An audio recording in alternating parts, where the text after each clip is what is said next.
I actually talk about you a lot. I tell a lot of people your story. I'm like, yo, I know this guy who got a $250,000 offer at a tech company and then left it to become a barista. Nobody ever is like, oh, like, how's that? Like, no one's ever said that. Yeah, no one said that a single time. Their first reaction always, what's wrong with him? Why would he do that? Yeah, a lot of catching up to do because it's been like a year since I've made a video like this. Last year, I worked as a full-time software engineer just for a little bit. Long story short, I left. A few months later, I ended up working at a coffee shop. Minimum wage. It was a specialty coffee house. I loved it. I'm a huge coffee nerd. I still would honestly love to go back and work there again.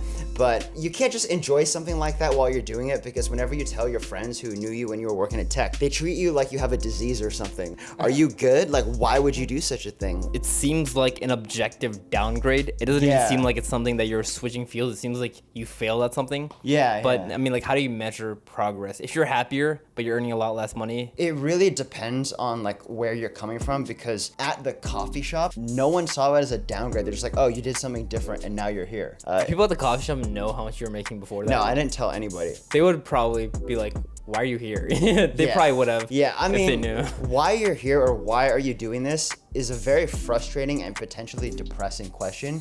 Cause like you can ask that about anything. Like, what's the point of doing anything? Yeah, but me personally, as someone who has networked at a coffee shop, I can't see like a single reason why someone would want to. Maybe it's like more meditative, but compared to like a lot of money.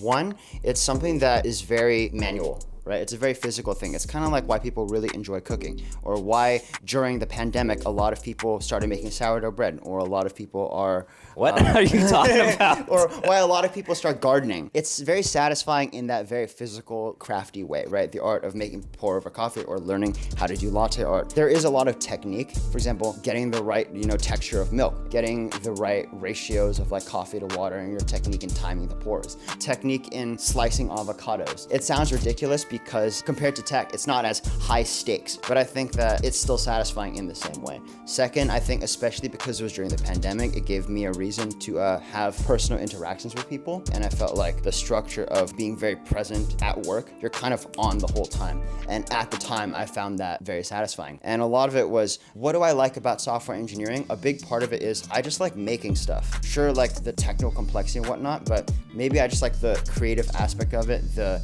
act of making something that people potentially fuck with. So I'm like, okay, maybe that's the actual thing, and maybe because I like that part of it, it doesn't necessarily need to be in tech itself. I can get that somewhere else. So maybe I can make beverages or breakfast sandwiches for people, and maybe that's satisfying in the same way.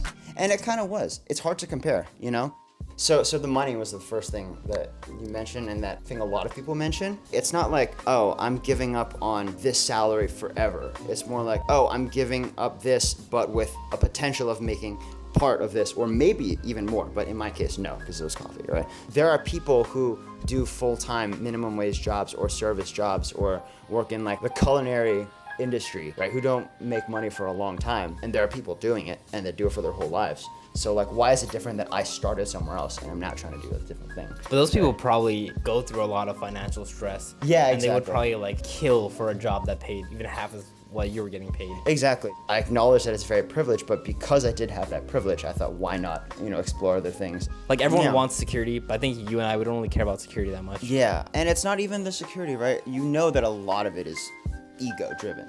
People think that they're too good to go pick up a part-time job at like a restaurant for the sake of paying bills. True, I think I'm too ego-driven to do that. Yeah. I think it's really important to get a change of environment every so often. I think it makes you less bitter about any types of stress that you have because you know what alternatives look like. People who are in school and they're really stressed out about all their classes, right? It's easy to get bitter about like, oh, this sucks. I hate my school. I hate these classes and whatnot, because you feel like you're forced there against your will, but you have some hope that like, I could be somewhere else that's way better than this. But when you acknowledge the ridiculousness of what you're doing because you know what's outside of it, and you choose to be there, then it's easier to kind of deal with it. Does that kind of make sense? Shit, bro, you got me like wanting, because I've never had a job before my internship. There's definitely a lot of benefits to working jobs like that, and I'm missing out on it. I think it's just appreciating that someone always gives zero shits about what someone else gives a shit about, right? That's why like this question that you've been trying to ask me, like, why would you do this? Why would you work as a barista? It just doesn't make quite sense, like what you're getting out of it. Like, what does anyone get out of anything?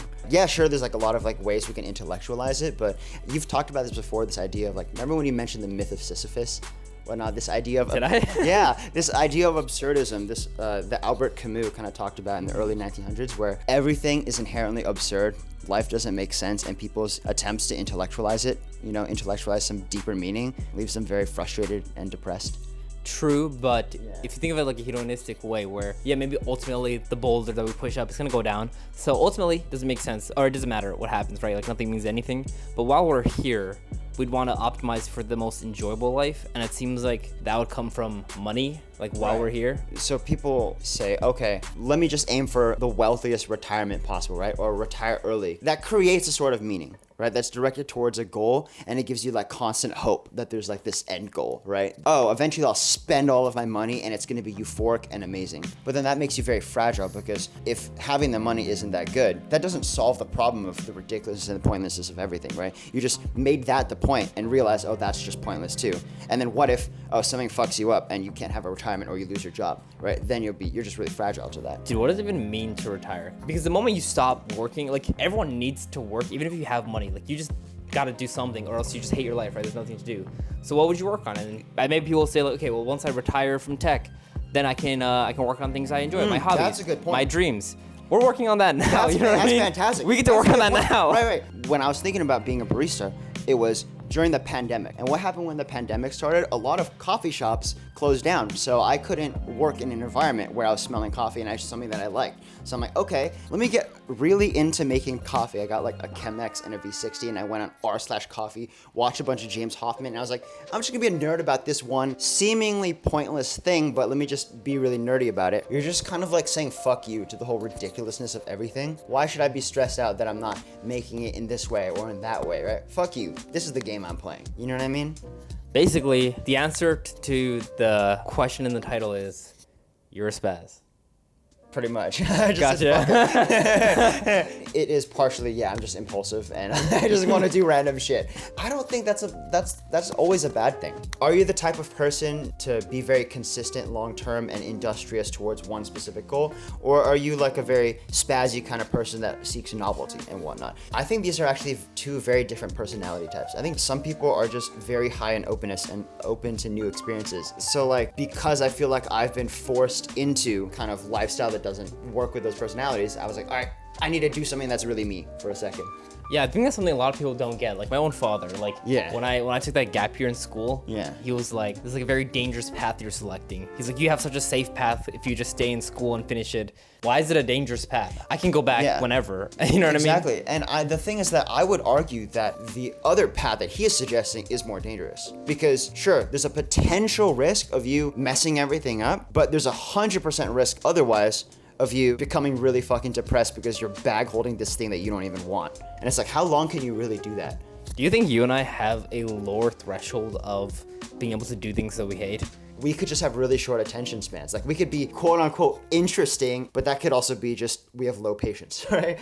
So I don't know. I think it needs to be like this fine line in the middle where you're ballsy enough and spazzy enough to like push yourself around your boundaries, but not like completely into chaos where there's no hope because you never really stick to something till fruition. Yeah, there's a really thin line between like creative genius and just insane, right? I'm not even creative genius because I don't want to do things thinking that it's a genius move. I guess more impulsive is a better way to say it. Like a risk taker, a cool risk taker. Yeah, cool risk taker. And then just irresponsible. I don't know. I always worry that I'm going into one camp or the other, right? Oh, maybe I'm becoming a square and have no originality because I'm just doing basic shit. And then I try doing my own thing, and then I worry, are people thinking I'm a child and think I should get my shit together and stop jumping shit. Everyone thinks that, believe me. Yeah. Like, but who cares what they think? You know what I mean? Yeah. Like, definitely the people around you, especially at Berkeley, they probably think you're the most childish kid ever. I mean, my friends have been very supportive, but like, I feel like my number one fear for most of my life was, fuck, I don't want to look back and think I wasted time because I could have made progress towards a goal. Now, after getting frustrated with that thought so much, I measure how well I'm doing based on how much of my time is spent doing something where I might as well be doing that.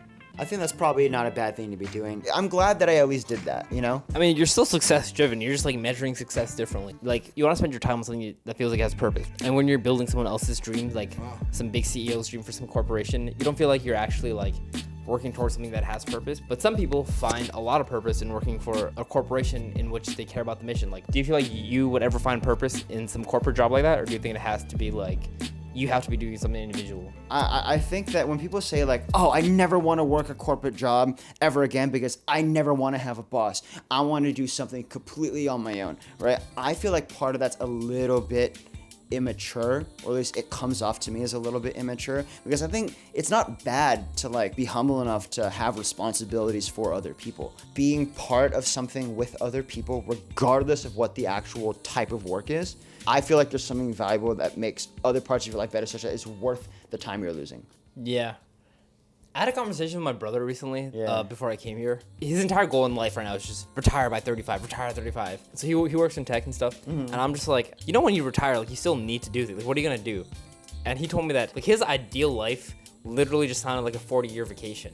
Right. You had a period of time where you weren't in school, you weren't working a regular job, so you technically could do that. And because you experienced that, you realize that, oh man, I have the exact same problems that I would have when I retire. That sucks. Let me change my path. That's why I think taking a gap year is fantastic, because when you don't have to do anything, you know what it's like to be in the end game. You realize that your perspective changes. You're not trying to get to this end game. You're already there, and now it's like, now everything's done. The rest of my life is free time. What do I do? Dude, seriously, taking a gap year is so valuable, especially if like your parents aren't paying for your rent that year. Yeah. Because if you really have to figure out a year how to make it, it'll do so much for you in the long run. So highly recommend. Yes, I agree with that, but it makes me wonder if this is something that people say when they're like in their early 20s, because I imagine a lot of people do not want that. But I think that just overall ties back to the point we're talking about earlier about me being a barista, and I think that we can probably wrap up on, is we value taking risks by making life decisions that are not what we would have expected of ourselves previously, or other people expect of ourselves, because it gives us options. Either in terms of we have the confidence to do different things now, or we don't have a fear of being in a situation that we're not used to because we put ourselves in different situations, or we've just seen more. You know what I mean? Would you agree with that? Yes. Okay, let's just wrap it up, dude. I'm tired of shit. I want to so. eat my Chipotle. Okay, nice talking to you, man. All right. Trend Black, like, subscribe, all that. Okay, I fucking hate doing outros. I got you with the outro. Okay. Yo,